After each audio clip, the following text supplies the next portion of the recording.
There, folks. Thanks for joining me here in this stream. Um, I hope that the audio's okay. Um, it seems to be okay. We're having a bit of trouble on Tuesday, but I think I fixed all my OBS settings. So we're gonna get started in a minute or so. It's gonna be, I don't know, a shortish stream. I don't know how long. I love talking about my games. I never stop talking about my games. I give them the chance. But I decided to do a quick stream about this new game that I'm working on, called Fey Wanderer. And this is a really fun, rules light TTRPG that is suitable for all ages. I will be launching a Kickstarter for it hopefully in July. It's going to be a small Kickstarter, essentially just to pay for the artwork that's going to go into the game and a little bit of editing. And tonight I just wanted to talk a little bit about the game itself and what you can expect from it. I already actually have a few people playtesting it for me, and I'm already getting a bit of feedback from it, so that's really great. If you'd like to playtest Fey, please just send me an email. Okay, so the best way to contact me is send me an email. Okay, fayearth@gmail.com. If you'd like to playtest, I can send you a PDF of the game as it is. I mean, the thing is, the game is more or less written bar the playtesting. And as I said, this Kickstarter will be just really to pay for artwork and maybe a small bit of editing work. But I do love the feedback I get from playtesters. The little bit of feedback I've gotten already has been really great. But anyway, let's talk a little bit about Fey Wanderer. So as I already said, it is a rules light game. What does that mean? It means it's really, really simple. Okay? It uses dice pool mechanics, and honestly, you can create your character for this game in under 5 minutes. Okay? As a GM, you can have your evening session ready in under 30 minutes. Probably less. Probably 15-20 minutes. And that's including the time it would take you to read the PDF document. I reckon that this PDF is probably going to come in at it's currently at about 15 pages. I reckon it'll probably come in somewhere between 15 and 20 pages. I'll be adding a little bit more, possibly based on the playtesting, but not an awful lot more. Okay, so that's the idea behind this game. Okay, part of the idea behind this game is I wanted to create a really fun, really easy to play game. As the forever GM, I am always conscious of the fact that it's game night tonight and everybody's logging on, and then you get a message, really sorry Neil, I can't make it tonight, I'm suddenly really, really sick, I have a massive migraine to come on in the last 20 minutes, I need to lie down in a dark place. Oh my god, I'm really sorry to hear that. That's awful. Really sorry Neil, I just got a call from my sister, she needs me to come over and check the kids because she's had to run out for some family emergency. Oh my god, like, it happens. Okay, life gets in the way of our hobby, and all of a sudden you're down to maybe half your players, but the other half are still available, they still want to play, and you still want to play, but you don't want to play your regular game because you're down a chunk of the team. Well, this is where a game like Fey Wanderer comes in. As I said, it's a perfect game to play as a quick start. Okay, and that was kind of part of my inspiration for designing this game. Also, obviously, it has to be Fey themed. I am the creator of Fey Earth, so this had to be a Fey themed game. And like, people are always saying, "Oh, I love the Fey. I'd love to play the Fey," and if you follow Fey Earth, our primary game, and if you follow our actual play stream on Tuesdays at 8 o'clock Dublin time, which is basically GMT, you know that the Fey and Fey Earth are very different to what you get in your standard high fantasy, like the Dragon game, but other high fantasy as well, in that the Fey and Fey Earth are based on their depictions in folklore, which means they're much scarier and more powerful than what you get in a lot of popular media. Okay, so I was still inspired by this, but people are like, "Oh, I want to play Fey." I said, well, if you actually want to play Fey based on how they appeared in folklore, you know, these are going to be crazy powerful creatures that you're playing. So, like, how can we do this? So I was kind of trying to give a sense of the whimsy and magical wonder of Fey from folklore in this game but in a way that kind of fits and makes sense mechanically for a game. So in this game, you play a group of Fey creatures who are on a quest for a treasure. Okay, so that's the basic gist of it. Okay, and I say here, let me just scroll down a little bit. Oh my god, I have such an itchy nose. I don't know what's wrong with me. What did I say? If you have an itchy nose, someone's talking about you? I can't ever remember. So yeah, so here we go, starting the game. Okay, so obviously I say in this you should discuss, you know, your lines and veils, your player safety and all the rest of that. But how you start the game is that each person will pick a Fey creature they want to play. And I'm going to get into what that means in a minute. But next you have a treasure that you're going to decide on. Okay, now there's a bunch of treasures at the end of the game that you can pick from. But I think it's great if you can make up your own treasure. Okay, that you are going to, that you want. Okay. And then you have to decide who's guarding the treasure. So we got these boss Fey, of which there's a list at the bottom, okay? So you could pick from the list, or you might want to roll randomly, okay? And then you got to decide, why do you want this treasure, okay? So as I say here, maybe one of the party members wants to pay off an old family debt. Perhaps a party member is cursed, and you want to break their curses to get the treasure. Or maybe someone's trying to use it as a gift to win the heart of another Fey creature. Okay, it doesn't matter, okay? But then we get into our obstacles, which I will come back to in a minute, okay? But basically the way the game works is the party have got to face a series of obstacles or challenges, and then if you get through all these challenges, you'll finally get to the ancient Fey, the boss Fey that's guarding the treasure, and if you defeat them, you've got the treasure, you've won the game. So this is a very, very fun game that you'd easily play in an evening, okay? So right now I want to talk a little bit about the playable Fey types, okay? So here they are. Here's the ones that we have so far, okay? So the first one we have, oh actually before I do that, actually I'm going to talk about how the stats for the game work, okay? The stats for this game are actually quite simple. I wanted this to be a simple game, okay? So how the stats for the game work is, there's 4 basic stats. You've got fortitude, wit, speed, and health, okay? Each point that you have in your stat, it relates to a die, okay? Because this is a dice pool system, okay? So let's say I'm playing an ogre and I have a fortitude of 3. I'm pretty tough. If I want to do a fortitude test, how that works is I look at the table here. 3 is a d8. So what that means is I'm rolling the d4, the d6, and the d8, okay? And adding those values together to see if I hit the target number. Then you've got your difficulty categories here, which correspond to the target numbers, okay?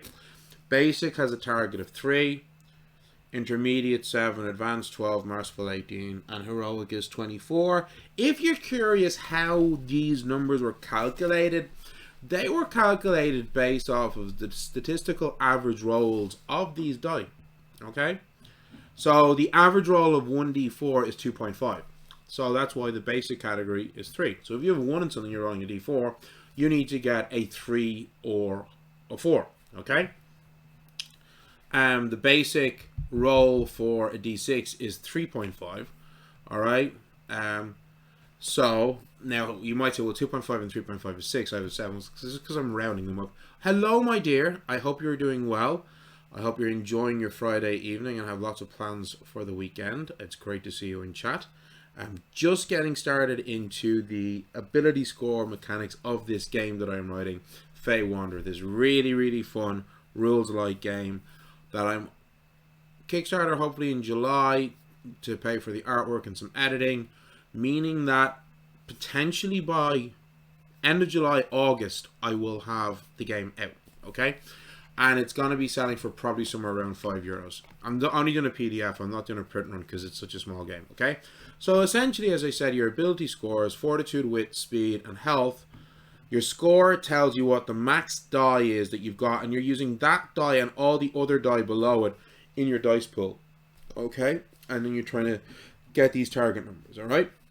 So that's the basics of how the physical ability scores work. Now, the only exception to that is health. Your health score doesn't relate to die, it relates to the number of wounds that you can take. In combat, you're going to take usually a minimum of 1 wound If it's something really big and scary, you might suffer 2 or 3 wounds from an attack or from a spell or whatever. Okay.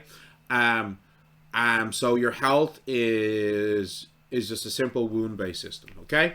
So next we have the magic. All right. So how the magic in this game works is this is an open magic system. The magic is divided into spheres of magic. All right. So here are the spheres of magic in the game. You've got the sphere of earth, which is, you know, 2 different. Oh my God, you've got such a crazy. Oh, I love craft markets. I don't get to go to craft markets anymore because I have a 3.5-year-old chaos goblin. So yeah, that's just that. So yeah, but as I was saying, I don't know if you saw the chat, I am looking for playtesters for this. So if you would be interested in playtesting, send us an email, just send an email saying you're interested, and our email fair@gmail.com. So going back to the spheres of magic, okay, so you've got earth, pretty self-explanatory, wind, thank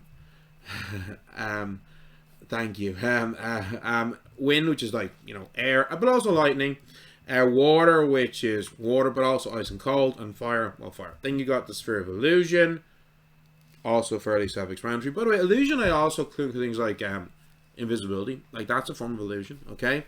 Charm, which is spells to beguile, confuse, frighten, befriend, madden, and so forth. Fortune, so this is luck magic, okay? So both good luck and bad luck. So you might, if you have access to the sphere of fortune, then you could use your spells to give yourself or your allies boons and benefits.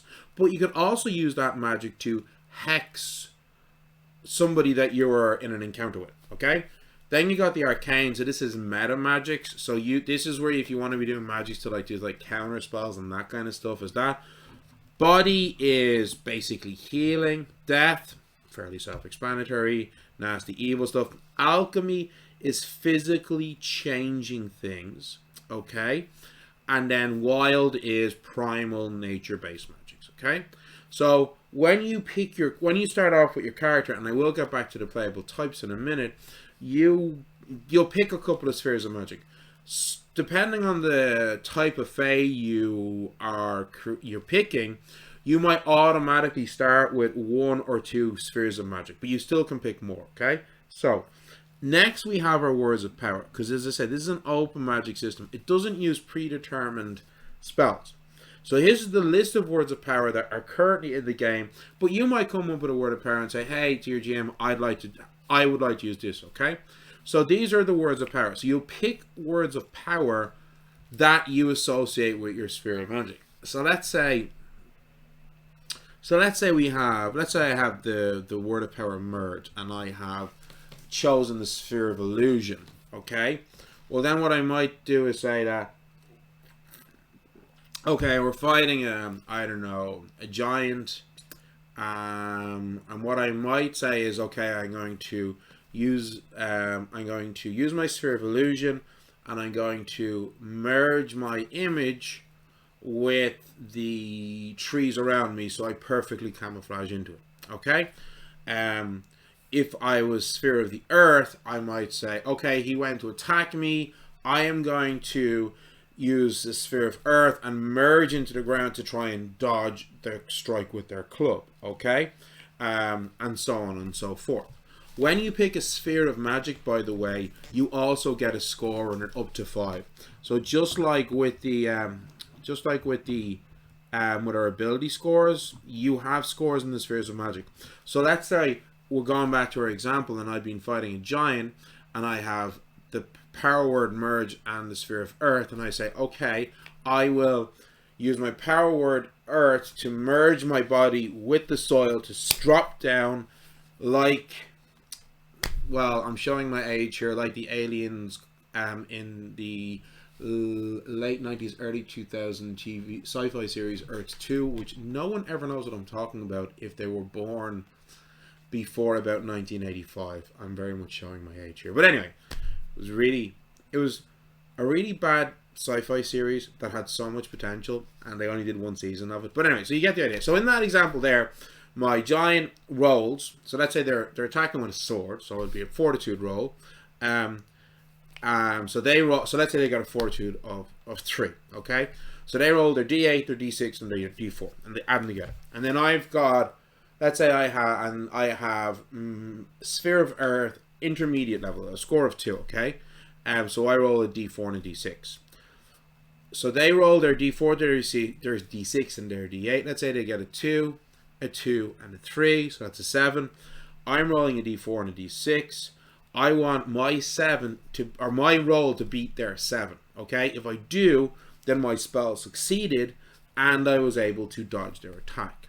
So if let's say I roll a 3 on the, I roll a 3 on my D4 and I roll a 4 on my D6, I match them. Okay, if you match the score or beat it, then there is no effect. Okay, the effects of the actions are counted. So I've managed to drop down into the earth. Their sword sweeps by, and I pop back up. Okay, let's say I only rolled a 5.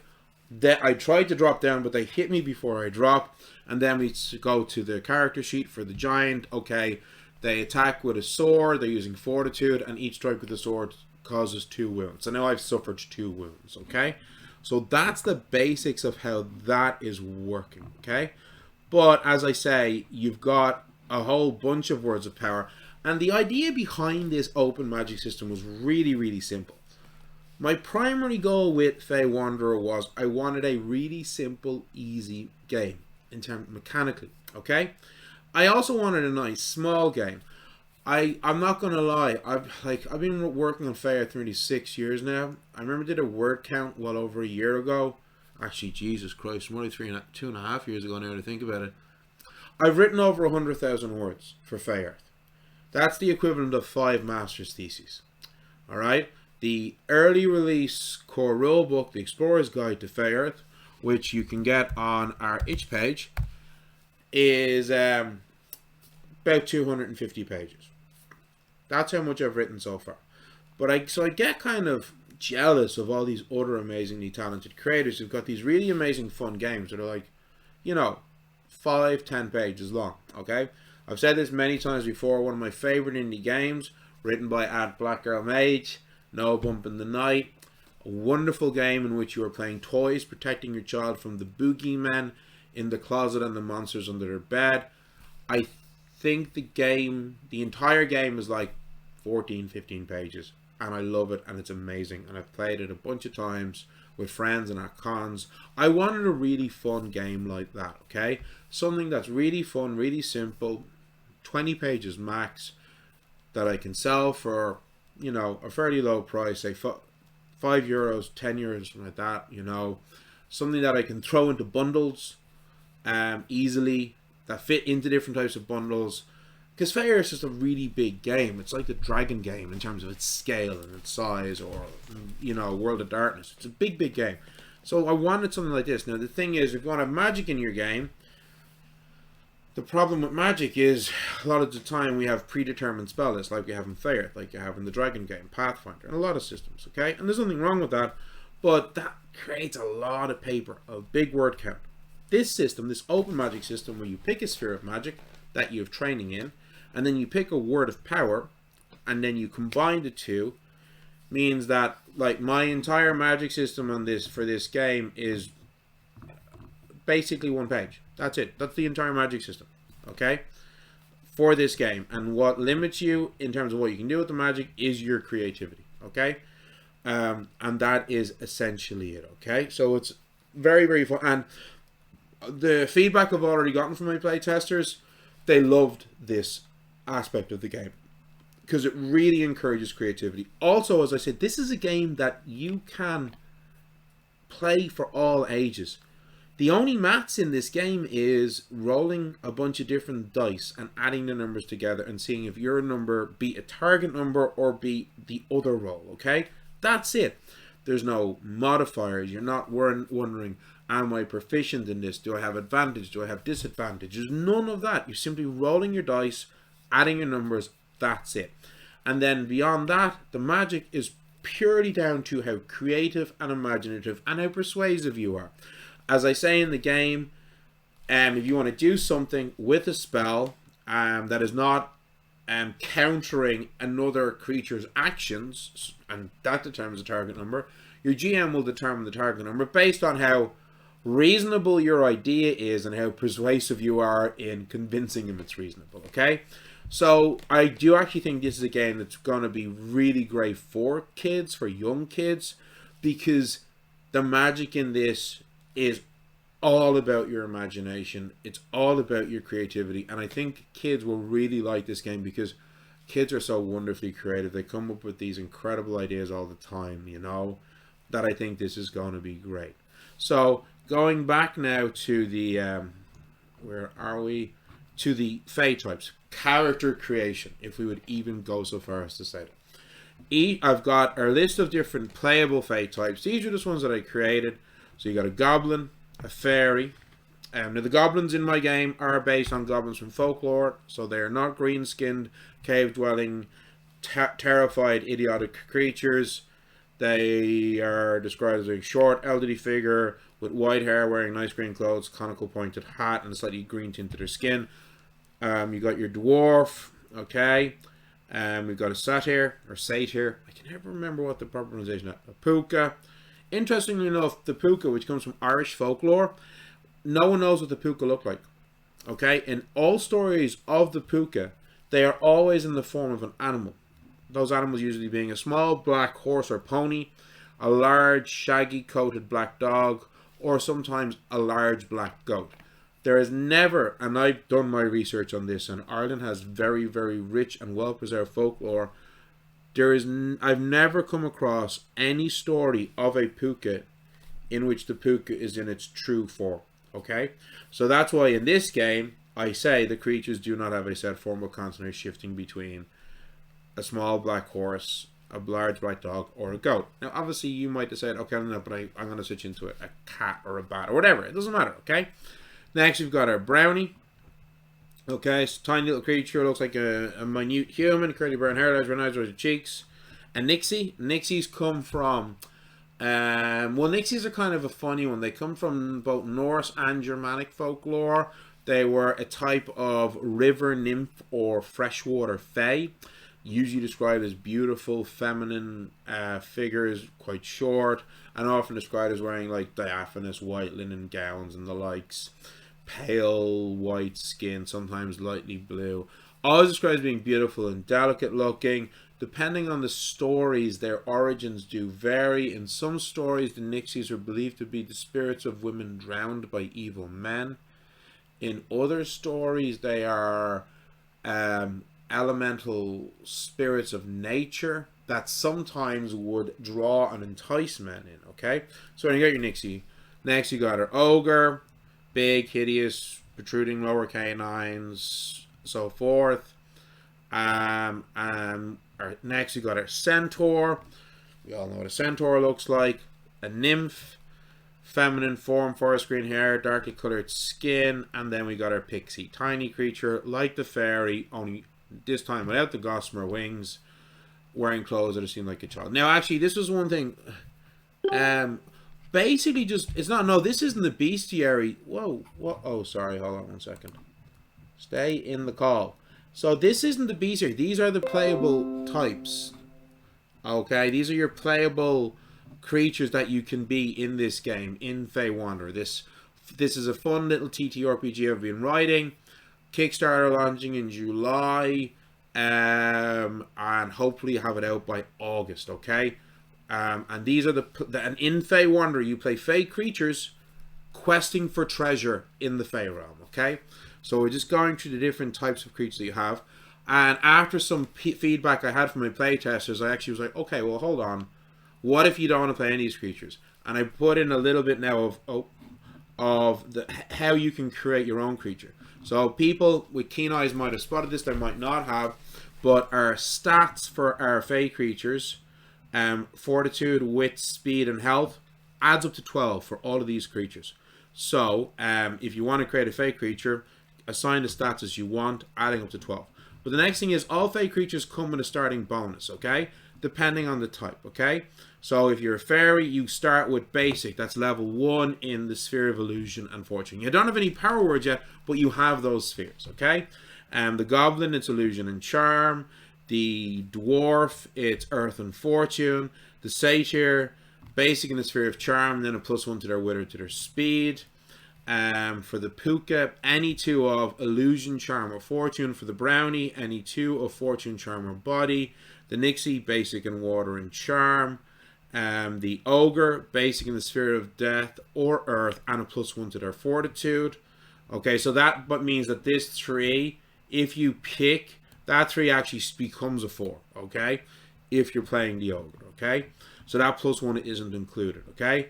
If you're playing the Centaur, 2 additional points to be spent any way you wish, and I'm going to explain what that means in a minute.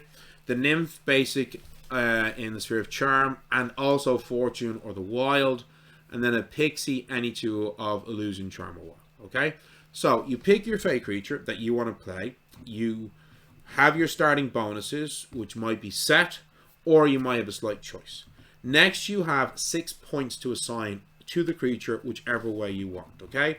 So, so how that works is, so you decide, okay, I want to play a fairy, but I want it to be a bit tougher. So, I'm going to put 2 points into Fortitude. Okay? They have basic in the Sphere of Illusion and Fortune, but I want them to be slightly better. So instead of 1, it's 2 in each of them. But I haven't picked any power words, so I've spent 4 points out of my 6. And then I come up to my words of power, the words that we use with our Spheres of Magic to create our spells. And then I pick my magic, pick my words of power. Now someone else might decide, okay, actually, I'm happy with the physical stats. I'm not going to change any of them. I'm happy with my starting spheres, okay? So let's say I'm a dwarf. I'm happy that I start with Earth and Fortune. I have basic in the 2 of them. So I'm going to put 2 into each, bringing them up to a 3. And then I just pick 2 words of power, okay? So that's basically how the character creation in the game is working, okay? So there's a lot of scope for how you're building up your character. You could be somebody who starts the game with a whole bunch of words of power, meaning you've got a wide range of things that you can potentially do with your magic. Or you could be someone who's like, actually, I want to be an expert in a sphere. So I want to be an expert in the Sphere of Fortune. I want to have a 5. So that means anytime I'm doing anything with magic from that sphere, I'm rolling a d4, a d6, a d8, a d10, a d12, and adding them together. So chances are I'm getting really high rolls all the time. Whatever I do is going to be really good. And like the thing, of course, you have to remember is because of the words of power, even if you only know 1 or 2, you're not necessarily limited, because it's all about how you interpret and use those words of power. So I could have literally 1 word of power, but depending on the word of power, I can be really clever about things, okay? Like if it's something like, I don't know, strengthen, okay? Strengthen is a very open word. If I have strengthen and then I have, say, the sphere of, let's say body and death, okay? I could then say I'm using that spells to heal myself, to make my ally stronger. Or it could be, okay, I use my magic to strengthen the attack of my ally so that, like, whatever damage they do, they're causing even more of a wound, okay? In terms of attacks, I haven't put in a specific mechanic yet because I want to kind of keep it up to the GM. But as a general rule, the number of wounds that you can cause from a spell is no more than 1 or 2. There probably will be a bit from the playtesting on adjusting that mechanic, because you have to have an idea of, well, if I do an attack, how much do I do?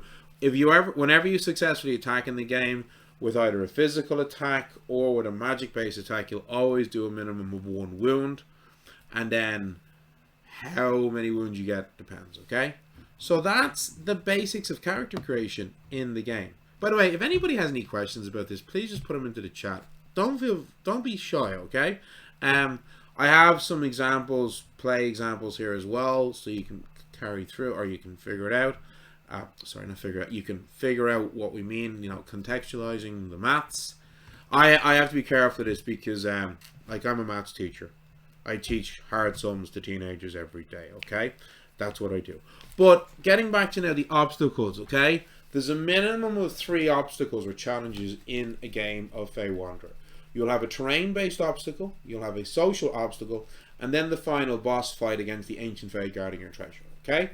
Whenever you complete an obstacle, all right, you level up, okay? So, and different obstacles will have different criteria that will be presented to the player as a way to overcome the obstacles, but these are just suggestions, and I'm going to go through the obstacles in a minute, okay?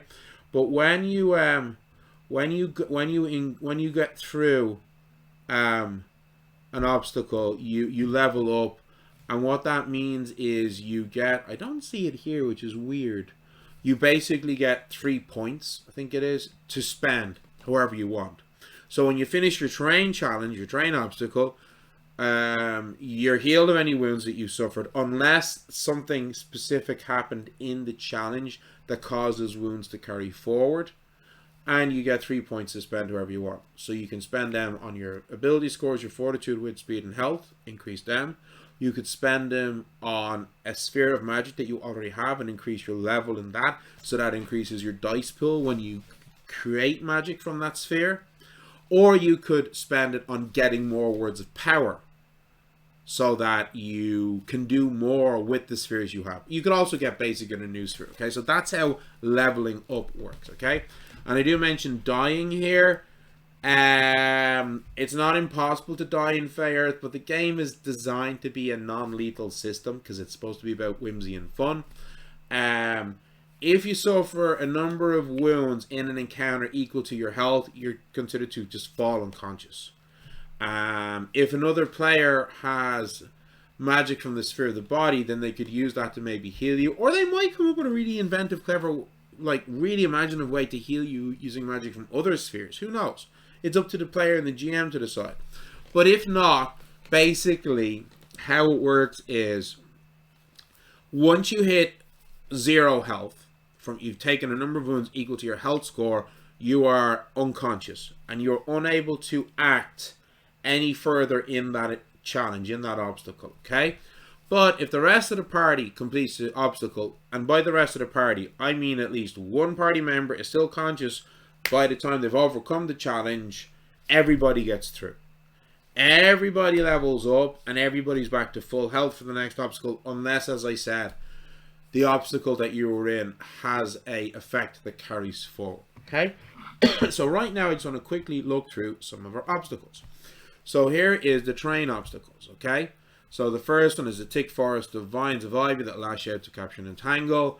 Creatures find themselves restrained if they cannot avoid the vines. And if they're restrained, they can attempt to escape by an opposed fortitude or wit versus the vine's fortitude, okay? I never actually put in, actually I'll be changing that to a target number, okay? But this is the thing. They can try and use magic to get out of it. If a creature is grappled, they receive 1 wound for every turn they are grappled because they're being crushed by the vines. Okay? Next, you got a thick forest with trees full of fruit that they start throwing at the party. Just like in the scene from The Wizard of Oz. Okay? So you're using speed or wit versus an advanced difficulty. So the advanced difficulty, if we go back up here, was a target number, God, it's all the way up here, of 12. Okay? So you're rolling wit or speed, and you've got to get a 12 or higher. Okay? And I'm probably going to change this one to advanced as well. Okay? If they succeed, they can catch a piece of fruit and eat it. And eating a piece of caught fruit restores 1 health, so you recover 1 wound. However, each time a fruit hits a creature, they must succeed fortitude versus difficulty, and if they fail, they suffer a wound. Okay? Then we've got our meadow of tall grasses and poppies. Yet again, I'm being inspired by The Wizard of Oz because it was a fabulous movie. Fortitude versus advanced. If not, you fall asleep for 1d6 hours, and suffer a -1 penalty to wit when you wake up until you complete your next encounter. Okay, so this is an example where an effect from one encounter carries through to the next. in this case not a wound, but a penalty to your wit. Then we got our mountainside with falling rocks and potential avalanches. It's wit or speed versus an advanced difficulty. Now remember, wit or speed or magic. If you can think of a way to use magic against it, you would roll magic against that advanced difficulty instead. Okay? Each time they fail, they suffer a wound, and each creature has to dodge 1d4 plus 1 boulders. Okay? If you succeed against at least 3 boulders, you find a gemstone amongst the rubble. Okay? So, fast flowing river. Creatures who cannot fly, so i.e. anything but the fairy, or a creature that has access to the sphere of air. Or possibly alchemy or body, you know. If you have the transform power, word of power, you could use that and body to transform yourself into a butterfly. You know, we're being fun, we're being creative, you know. I use alchemy to, I don't know, merge with a log so that I can just float across the river. I'll be downstream, but I safely cross, okay? So, anyway, if you can't fly, you got to jump across 1d4 plus 1 rocks. And each jump requires a wit or speed versus intermediate.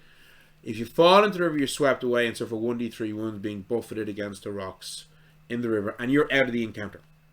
The rest of the party will find you before the next encounter, and if a creature is swept away, when they are found, they discover they have a freshwater pearl clutch in their hand. Why do you have it? What's the purpose of that? You don't know. It could be of use in the social encounters, okay? Which we'll get onto in a minute. Next challenge is quicksand. Fairly self-explanatory. Fortitude or speed versus your basic difficulty, so not that bad. However, if you fail that roll, the next roll it now goes up to intermediate. And each failure increases the difficulty. After 3 failures, the creature is buried, and each turn after that takes 1 wound. If they drop to 0, they have 3 rounds for the rest to get over the dice. This is one of the examples where you could die. If you have a character who did die, make a new character, okay? I think this is one of the only challenges where you actually risk dying, alright? But also note that the difficulty rating for this starts off at the lowest, which is a 4, and it does get higher, but only incrementally, okay? So now we got our blizzard. Fairly self-explanatory. It's a wit test, and each failure increases the difficulty. And if you fail 3 rolls, you're lost for over an hour in the blizzard, suffer 1 wound, and now have to complete an additional terrain obstacle. So Fey Wanderer, you start the game, your GM will pick, create, or roll from the table for 1 terrain obstacle, 1 social obstacle, and then your final fight for the treasure. If you're in a blizzard and you get lost, the GM now adds another terrain obstacle. But don't forget, every time you complete an obstacle, you level up and get some points to spend on your character, okay? Also, with this one, you do suffer 1 wound, and you don't recover the wound that you suffered until you succeed in the additional terrain obstacle. Thick fog, similar but without the wound. Mushrooms with spores, it's basically like poison. And for each failure, you must succeed 3 fortitude chests of advanced difficulty before you reach the edge of the clearing, and for each failure you suffer a wound. Swamp of biting insects, similar idea. You start at advanced, but you drop 1 category with each attempt regardless of success or failure. For each failure, you suffer 1 wound, and you have to have 3 successes to escape. Not 3 rolls, 3 successes. Next, you got our rose briars. Path cuts through a forest, beautiful rose briars, and they'll come alive and try to move across, cutting you. So, similarly, each failure, you start off at a masterful difficulty. So this is like, you have to beat a 24, and each failure difficulty is reduced by 1. For each failure, you suffer 1 wound, and at the end of the encounter, every creature who suffered at least 1 wound manages to capture a beautiful, perfect red rose. And then we got our frozen lake. Okay, so these are the terrain encounters. Okay, so you see they're kind of fun. For each of them, there is a physical ability that you can do, but you can try and use magic to overcome them all. Okay, and next we've got the social obstacles. Okay, first we have tea with fairies. So you're in a fairy's house. All the crockery and furniture is fairy sized. Must be careful not to break anything if you're a larger size Fey. When attempting anything, if you're an ogre, dwarf, centaur, or satyr, whatever you attempt to do anything, including even moving, it's a speed or wit versus advanced difficulty. Okay? And if you're any other creature except for brownies, or pixies, it's intermediate. Fairies, brownies, and pixies, and if you haven't pieced this, don't have to pass the test. Okay? Then we got races. So you find yourself facing centaurs, satyrs, pukas, and all the rest of that. Everybody's betting. If you wish to bet, you can. If you don't have anything of value, so let's say those freshwater pearls and the rubies and the gems or the perfect roses, you could bet them. If you don't have anything like that of power, then you can bet a wager or a motive power. So a motive power is a level of power in a sphere of magic. If you win, you gain a free level of power in that sphere for the next encounter in which you use it. If you lose a level of power in that sphere for the next encounter. And to win the race, a player must succeed 3 wit tests. Okay? The first is intermediate, the second advanced, and the third is masterful. Sorry, that should be wit or speed. Apologies. I'm going to make that change now. Where's me thingy? Now. Then we got the Satyr Studio. Coming upon an artist studio. A satyr wearing a beret and scarlet scarf, standing in front of an easel, painting a dryad.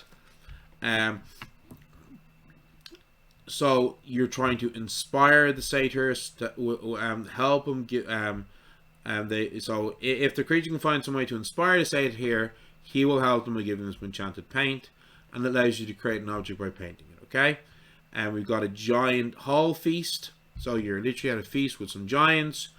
And it essentially turns into a drinking contest, okay? If you can, you're basically, the giants are telling jokes and stories, and after each telling, everyone cheers and takes a hearty drink. The party can all take part, and if they do, they must succeed fortitude versus difficulty category of basic. But after each joke or story, the difficulty increases. And if the player does not drink, then the difficulty rating of any charm test they might do increases. And if you can get through 5 rounds of jokes and stories, they'll let you spend the night. You'll recover all wounds and have a +1 to your health for the next encounter. Okay? Then we've got a dance. Think the movie Labyrinth, Masquerade. Alright. If you stay for the entire party, one of the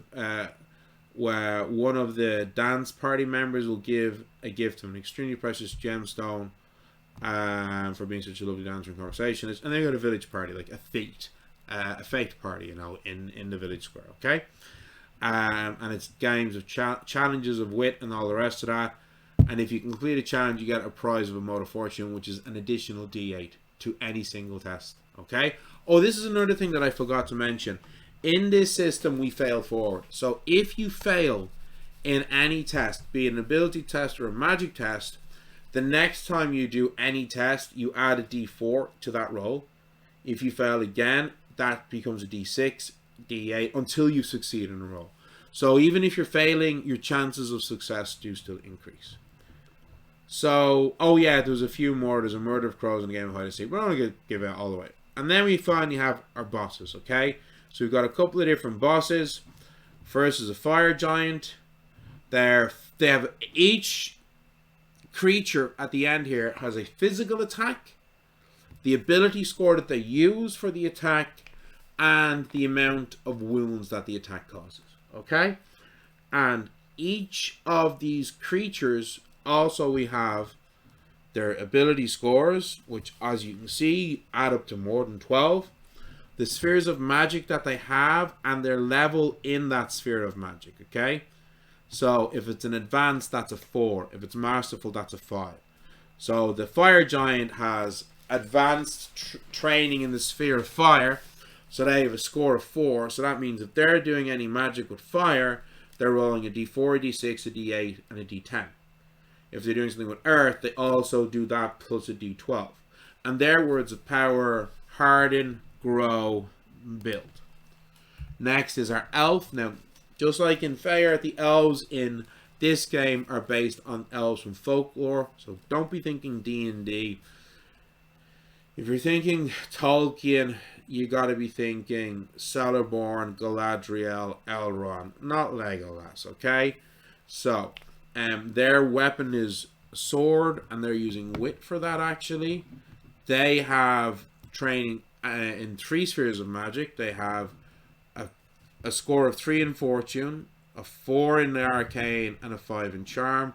And these are their words of power. So, as you can see, they have more magic than the fire giant did, but the fire giant had a health of 8 versus their health of 5. So the fire giant can take 8 wounds before it drops, okay? Next is our hag. Her attack is a claw. Only 1 wound. She has charm, fortune, and death, and there are her words of power. Counter, cool, destroy, merge, and split. Next is our dragon. Their attack is a breath weapon, which does 3 wounds. I think that is one of... I think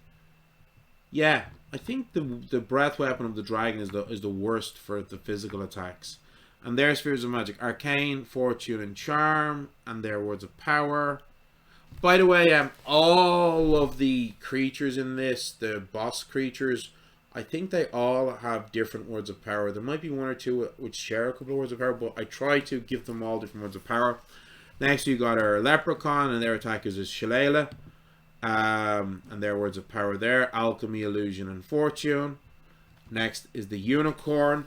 Because unicorns in Fey Wanderer, just like in Fey, are based on the unicorns from folklore. And the unicorns from folklore were terrifying. The unicorn was considered to be one of the most dangerous creatures in the forest. Which is why the unicorn's horn attack does the same damage as the dragon's breath weapon, okay? Like, I've read a lot about unicorns for Fey Earth, and it's really fascinating. Like, they were genuinely considered one of the most deadly animals that you might hunt in a forest, okay? And these are people who are also including things like lions and rhinos on that list. It's crazy, okay? And the only way you could catch a unicorn, it's not in this, but just a bit of folkloric background, was a chaste maiden, we all know what that means, could lull a unicorn to come to her. So if she was in the forest and came upon the unicorn would come to her, rest her head on her lap, and fall asleep. And once that happened, she'd be able to slip a bridle over, and then the king's men would come in, and then they'd drag the unicorn back to the king's palace, where the king could keep them in their gardens and try to break them to use as a mount. Although I've never come across any story from European medieval folklore of a king successfully breaking a unicorn as a mount.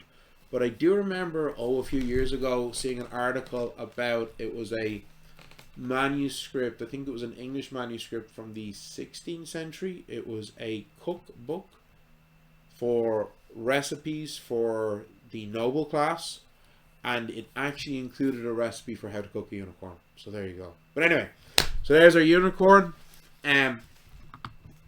It's pretty tough. A wounds of 3.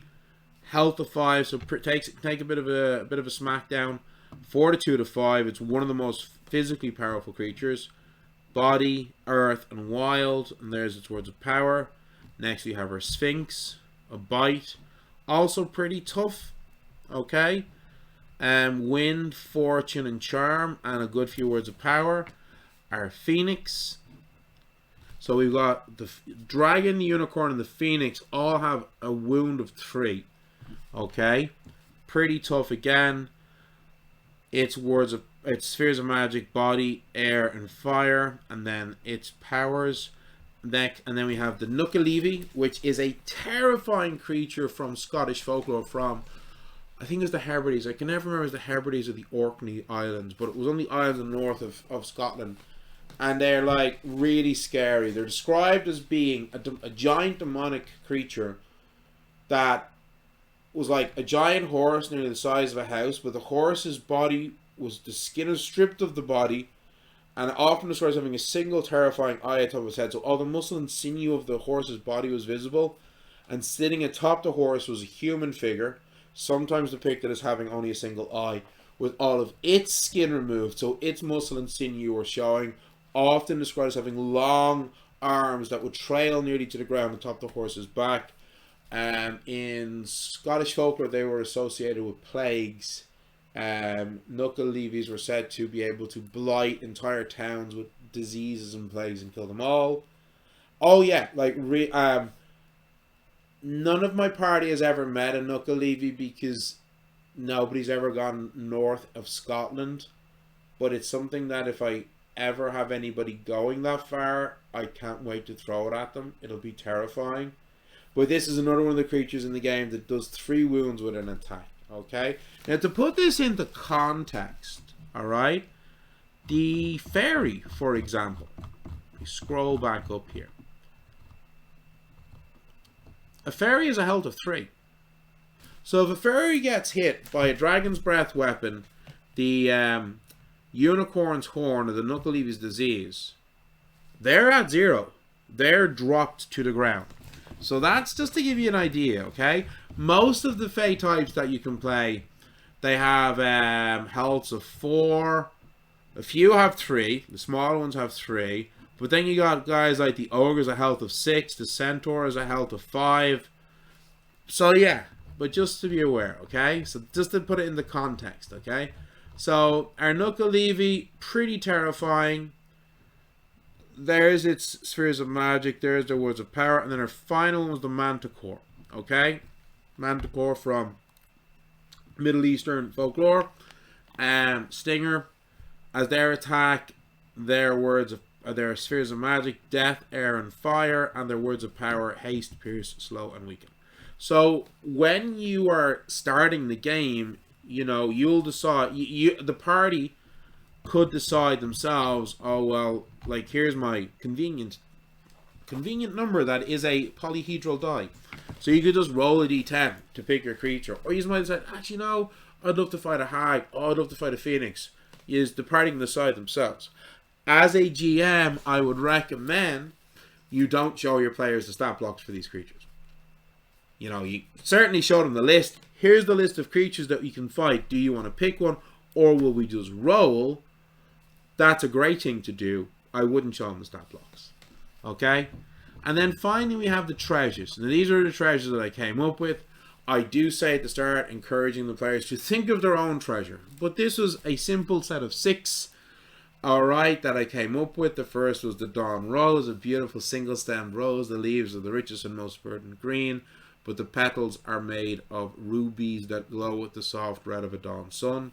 The Midnight Crown, a beautiful diadem made of silver inlaid with sapphires and diamonds, glowing with the radiance of a full moon when worn. Helm of the Eternal Warrior, majestic helm similar to the Spangle helm of the early Norse. I'm not going to do a thingy swap for Spangle helm. Look them up. They were badass. People always wear it. A lot of people would wear them doing historical reenactment. It's a bit of a problem because a lot of in Europe anyway, a lot of the time when doing Viking reenactment, which is something I did for a number of years with my wife, usually depicting the later Norse period, so 9th, 10th, 11th century. The Spangle helm was from what's called the early migration period, so it's more of a like 7th century, I think maybe 8th century helmet. So if you're talking Brian Boru and the Battle of Clontarf, anybody knows Irish history, which is the 11th century, by the time of that battle, they were all wearing your classic. Oh, actually, I said Spangle helm there. I meant to say Mundu. I'll be correcting that. But nonetheless, people have this idea of Vikings helmets. By the time most people are talking about the Vikings, they were wearing the same helmets that the Normans were, and Viking helmets did not have horns. Okay, so anyway, this is this one in native garnet, and when you're worn, invulnerable to physical attacks. Our cup of charity, simple looking clay brown chalice, but when you drink it, heal of all injuries, illness, physical and mental maladies. Oh, if only such a thing existed. I take a drink in the morning and my neurochemistry would be perfectly balanced. Oh, that would be truly magical. The Fihil set of Lu, that is how you pronounce that word. Fihil meaning chess or chess set. Irish is like every language on the planet, got its own set of phonetics. Don't come at me with it. That's literally just how you pronounce it. Interestingly enough, the phonetics of the Irish language are consistent. Irish, unlike English, is spelled phonetically. If you see a word spelt in Irish, you will always be able to perfectly pronounce it, barring some dialectical differences in pronunciation, because the spelling of Irish is phonetic. The letters are always pronounced in basically the same way, unlike the English language, where you could have one word pronounced 3 or 4 different ways depending on context. And then we have Receipt of Bounty, basically an acorn of emerald. So the idea being that you pick your players, your character type, spend your 6 points, you go through your terrain challenge first, let's say, get through that, level up, you get 3 more points, you can increase your ability scores, words of power, take a new sphere of magic, or increase your training in a sphere of magic. Okay? You then have your next encounter, your social encounter, same thing again, you get through it. That's going to be more of the RP encounter versus the terrain encounter, which is the physical encounter. You get 3 more points, you've leveled up some more, you're getting a bit of a feel for how the magic is working. Maybe you're someone who's thinking, okay, I've got this, I'm liking this, I like the words of power I've picked. I just want to be better with the magic, so I'll put more points into the spheres of magic that I know, so I've got a larger dice pool. Or you might be saying, this is kind of challenging. Oh, I wish I had more words, so you expand your words of power. Or maybe you're like, no, I'm playing an ogre smash. More fortitude, more health. Awesome. Okay? And then you've got the final boss fight. You get your treasure. And then depending on why the party had gone to get the treasure, you're then going back to give it to the princess or prince or whatever. You're giving it to the hag to remove your curse or whatever it is. And the game is done. Can you keep playing this? Of course you can. There's no reason why you can't. There is, I think, 12 terrain encounters and 8 or 10 social encounters so far in this game. I'm hoping to add a few more by the time the game is released. Probably August. I don't know. The Kickstarter is going to be July. It's going to be a small Kickstarter. Oh, I should really put it down here because our Kickstarter page is now up. So if you are in... Oh, damn it. No, FW. There you go. So there's a link to the Kickstarter page. So the preview page is up. If you're interested, please click to be notified when we launch. It's not going to be... The Kickstarter is going live in early July. Okay. So obviously, this would mean a lot to me, okay, if I can get support for this. There's going to be 2 tiers. Talking about this bit now. There is the €5 tier, you get the PDF. And then there's the €10 tier, you get the PDF, and then after the game is released, I will arrange with other backers from the same or a similar time zone to you to run a game for you. And your name appears in the game as one of the backers, okay? So that's the rewards for the tiers. The standard, here's your game, it's yours, and then the higher tier, your name appears as an awesome backer, and I will run a game for you with other people from similar time zones. I'll try to get through them as quickly as I can, simply because, well, I'm a school teacher, so I'll still be off for the month of August. So I'm hoping that I'd get them all done in the month of August, depending on how many backers we get. I'm not expecting to get hundreds and hundreds of backers. It's going to be a small Kickstarter. I'm hoping to raise about €400 to pay for artwork and maybe some editing work as well, okay? If I make more than that, that would be incredible. Any extra money that I get, there's not going to be any stretch goals. This is a very simple game. As I said, it's 15 pages long right now. At most, it's going to stretch to 20 pages. It's a fun, simple game.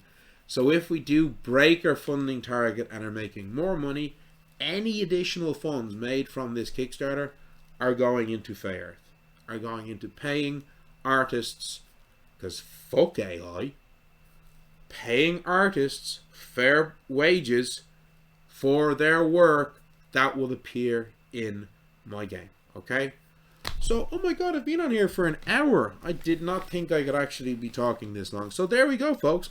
Thank you for everybody who stuck around the chat today. As I said, really means a lot if you could come along, click the notify button, tell other people about this. This is a really fun game. This is a game that I, as a GM, would have loved to have had as I said, for those game nights when half your players can't make it because the world has gotten in the way of having your fun and you still want to play something but you don't have anything ready, this is a perfect game for that. Not exaggerating when I say players and GM can be fully prepped and ready to go in under 30 minutes, maybe even under 20 minutes, depending on how fussy you're being about stuff. So that's what this game is going to be about. I really hope people enjoy it. Thank you so much to everybody for joining me today. You can also find us on Tuesdays. We stream right here, same back channel, at 8 o'clock Dublin time, which is basically GMT. We are playing in our actual play Fey Earth campaign set in an alternate 19th century France that is recovering 6 months after having lost a war to the Fey nation of Arcadia. Things are so good right now. Oh my god. If you were there last Tuesday, the stuff that is happening with the party witch Neve, who's in chat right now, oh my god. There's so much sauce, so much spiciness, so much heartbreak happening soon.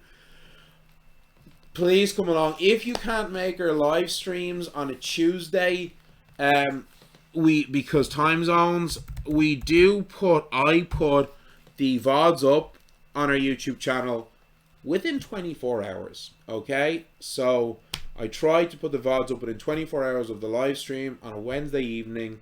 And we also release the episodes on Mondays and Wednesdays as a podcast. The first half of Tuesday's game being Monday's podcast episode, with the second half of Tuesday's game being Wednesday's podcast episode, which means that each podcast episode is about 60 minutes long, which in my opinion is the perfect length. Beyond that, check out our Itch.io page. Oh, we did recently start a Patreon, so if you'd like to support us, you can support us there. We started that. There's 2 tiers. There's a $5 tier where you get stat blocks for fey creatures not in our early release core rulebook, the Explorer's Guide, and I'm going to be putting out some other fun stuff like magic items and stuff like that soon.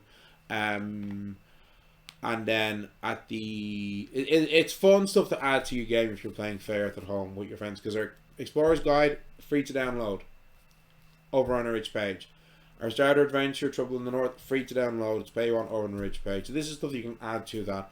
And then if you back us on the... Sorry, it's $3 tier is that. And then the $5 tier is that, plus access to our interviews with our players, fireside chats, talking about our stream. You get to listen to our very interesting insights into the game. And if you're backing us at $5, you get to post questions to the players. But I've been talking long enough. Thank you, everybody. You're wonderful for joining us tonight. I hope to see you all on Tuesday, because that's going to be very interesting. I can't say more because one of my players is in stream right now, looking at you and grinning maniacally, Neve. But thank you all. Love you lots. And talk to you all soon. So bye, everybody.